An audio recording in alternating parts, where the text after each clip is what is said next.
TV ನ್ಯೂಸ್ಗೆ ಸ್ವಾಗತ. ನಾನು ಮೊಹಮ್ಮದ್ ಯೂಸುಫ್. ಇವತ್ತ ಬಿಜಾಪುರ ನಗರದಲ್ಲಿ, ಬಿಜಾಪುರ ಸಿಟಿನಲ್ಲಿ ಏನು ನಮ್ಮ ನಗರ ಶಾಸಕ ಬಸವರಾಜ ಪಾಟೀಲ್ ಯತ್ನಾಳ್ ಅವರು ಪ್ರತಿಯೊಂದು ಮಾತಿಗೆ ಹೇಳತ್ತಿದ್ರು, ನಾವು ಸಿಂಗಾಪುರ ಮಾಡಿದೀವಿ, ಚಲೋ ರೋಡ್ ಮಾಡಿದೀವಿ, ಯಾವುದು ಪ್ರಾಬ್ಲಮ್ ಇಲ್ಲ, ಚಲೋ ಗಾಳಿ ಮಾಡಿ ಅಂತೇಳಿ. ಅದೇ ರೀತಿ ಅನ್ನೋದಲ್ಲ, ಬಿಜಾಪುರ ರೋಡ್ನಲ್ಲಿ, ಬಿಜಾಪುರ ಸಿಟಿ ರೋಡ್ನಲ್ಲಿ ಏನದು ಬೀದಿ ಆಕಳುಗಳು ನಿಂದ್ರಾಗ್ತಾವು.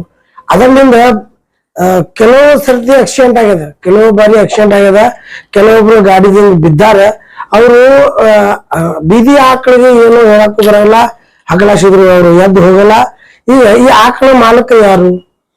ನಾವು ಮಹಾನಗರ ಪಾಲಿಕೆಗೆ ಒಂದು ಮನವಿ ಮಾಡ್ಕೊಳತ್ತೀವಿ ಅಂದ್ರ, ಈ ಬೀದಿ ಆಕಳಿಗೆ ತಗೊಂಡೋಗಿ ಗೌಶಾಲಾ ಬೇರೆ ಮಾಡ್ರಿ. ಸರ್ಕಾರದಿಂದ ನಿಮ್ಮ ಮಹಾನಗರ ಪಾಲಿಕಾ ಅಂಡರ್ದಾಗ ಆಕಳ ಸಾಕು ಗೌಶಾಲೆಗೆ ದುಡ್ಡು ಬರ್ತಾವ, ಫಂಡ್ ಬರ್ತಾವ.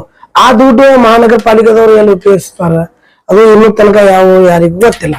ಅದೇ ರೀತಿ ಏನದಲ್ಲ, ಬಸವರಾಜ ಪಾಟೀಲ್ ಯತ್ನಾಳ್ ಅವರು ತಮ್ಮ ಗೌಶಾಲೆಯನ್ನು ಮಾಡ್ಯಾರ. ಈ ಬೀದಿ ಆಕಳದಿಂದ ರಾತ್ರಿ ಮಳೆಗಾಲ ಐತಿ, ಮಳೆಯಾಗ ಹೋಗೋ ಟೈಮ್ನಾಗ ಬೀದಿ ಆಕಳು ಎದ್ದಿ ಬರ್ತಾವ, ಅಡ್ಡ ಬರ್ತಾವ. ಹಲವಾರು ಜನ ಬಿದ್ದಾರೆ, ಗಾಡಿ ಹಾಯಿಸಿ ಬಿದ್ದಾರೆ. ಕೆಲವೊಬ್ರು ಕೈಕಾಲು ಮುರಿದಾವು, ಕೆಲವೊಬ್ರು ತಲೆ ಹೊಡೆದದ. ಅವರೆಲ್ಲ ಸರ್ಕಾರಿ ದವಾಖಾನೆ ಒಳಗ ಟ್ರೀಟ್ಮೆಂಟ್ ಮಾಡಿ ತಮ್ಮ ಹೋಗ್ಯಾರ. ಅವ್ರು ಎಲ್ಲಾರ್ದು ಆರೋಪ ಏನದಂದ್ರ, ಇದು ಬೀದಿ ಆಕಳ ಬಿಜಾಪುರ ಸಿಟಿಯಲ್ಲಿ ಎಷ್ಟು ಬೀದಿ ಆಕಳ ಅವ್ರ ಮಾಲಕರು ಯಾರು? ಯಾಕೆ ಅವರು ದಾರಾಗಿ ಬಿಟ್ಟಾರ? ಸಾಕೋದ್ರೆ ಮನೆ ಮುಂದೆ ಕಟ್ಟು ಸಾಕಲಿಲ್ಲ. ಈ ತರ ಮತ್ತೊಬ್ಬರು ಜನರಿಗೆ ತರಾಸ್ ಕೊಡುದು ತಪ್ಪ. ಆ ಆಕಳ ಅದ, ಅದು ಮೂಕ ಪ್ರಾಣಿ ಅದ, ಅವ್ರಿಗೂ ಎಷ್ಟು ಮನುಷ್ಯರಿಗೆ ಹಕ್ಕತ್ತಿ ಅವ್ರಿಗೂ ಅದ. ಆದ್ರ ಮಾಲಕರು ತಗೊಂಡೋಗಿ ಮನೆ ಮುಂದೆ ಕಟ್ಟಿದ್ರ ಈ ರೀತಿ ಅವರು ಅನಾಹುತ ಆಗಲ್ಲ. ಮತ್ತ ಅವ್ರು ಬೀದಿ ಅವ್ರಿಗೆ ನೋವು ಸಿಗಲಾರ ಬಟ್ಟೆಕ್ಕಿ ಈಗ ಬೀದಿ ಆಕಳಿಗೆ ಮಾಡತ್ತಾರ ಅಂದ್ರೆ ಪಾಲಿಥೀನ್ ತಿನ್ನತ್ತದ, ಕ್ಯಾರಿ ಬ್ಯಾಗ್ ತಿನ್ನಲಾಗತ್ತಾರ. ಆ ಕ್ಯಾರಿ ಬ್ಯಾಗ್ ತಿನ್ನೋದ್ರಿಂದ ಅವ್ರು ಜೀವ ಅಪಾಯ ಆಗ್ಲತ್ತದ, ಹೊಟ್ಟೆ ತುಂಬಿ ಅವ್ರು ಎಲ್ಲಿ ಬೇಕಾದ್ರೆ ಸಾಯ್ಲಾಗತ್ತಾರ. ಈಗ ನಮ್ಮ ಮುಖಾಂತರ ಮಹಾನಗರ ಪಾಲಿಕೆಗೆ ಮನವಿ ಮಾಡ್ಕೊಳಾಗತ್ತೀವಿ, ಮಹಾನಗರ ಪಾಲಿಕೆ ಕಮಿಷನರ್ ಮನವಿ ಮಾಡತ್ತೀವಿ, ಮತ್ತೆ ನಗರ ಶಾಸಕ ಬಸವರಾಜ ಪಾಟೀಲ್ ಯತ್ನಾಳ್ ಮನವಿ ಮಾಡತ್ತೀವಿ. ನೀವು ಈ ಬೀದಿ ಆಕಳದ ಏನಾದ್ರು ವ್ಯವಸ್ಥೆ ಮಾಡಿ ಒಯ್ದು ನಿಮ್ ಗೌಶಾಲೆಗೆ ಕಟ್ರಿ. ಇಲ್ಲಂದ್ರ ಒಂದು ಸ್ಟೇಟ್ಮೆಂಟ್ ಕೊಡ್ರಿ, ಯಾರ್ಯಾರ ಗೌಶಾಲೆ ಇದು, ಯಾರು ಈ ಆಕಳು ಅದಾವು, ಇದು ಅದಾವು, ಅವ್ರಿಗೆ ತಮ್ಮ ಮನೆ ಮುಂದೆ ಕಟ್ರಿ. ಎಲ್ಲಿ ಬೇಕಾದಲ್ಲೇ ದಾರಿ ಕುಂದ್ರಲತ್ತಾವು, ಎಲ್ಲಿ ಬೇಕಾದ್ರೆ ಟ್ರಾಫಿಕ್ ಜಾಮ್ ಮಾಡತ್ತಾವು. ಇದರ್ಲಿಂದ ಸಾರ್ವಜನಿಕರಿಗೆ ಬಹಳಷ್ಟು ತೊಂದರೆ ಆಗ್ಲತ್ತದ. ಈ ಆಕಳ ಯಾರ್ಯಾರು ಅದಾವು ದಯವಿಟ್ಟು ತಮ್ಮ ಮನೆ ಮುಂದೆ ಕಟ್ಕೋರಿ. ಏನಾದ್ರ ಮಹಾನಗರ ಪಾಲಿಕೆದವರು ಇದು ತಗೊಂಡ್ ಹೋಗಿ ತಮ್ಮ ಗೌಶಾಲೆ ಒಳಗ ಇಟ್ಟು ಸಾಕ್ರಿ ಅಂತೇಳಿ ನಾವು ಬಿಜಾಪುರ ಮಹಾನಗರ ಪಾಲಿಕಾ ಕಮಿಷನರ್ಗೆ ಮನವಿ.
लेटेस्ट न्यूज अपडेट्स के लिए YouTube एक्सप्रेस को सब्सक्राइब कीजिए, साथ में बेल आइकॉन को भी क्लिक कीजिए। साथ ही साथ लाइक, शेयर और कमेंट करना ना भूलिए।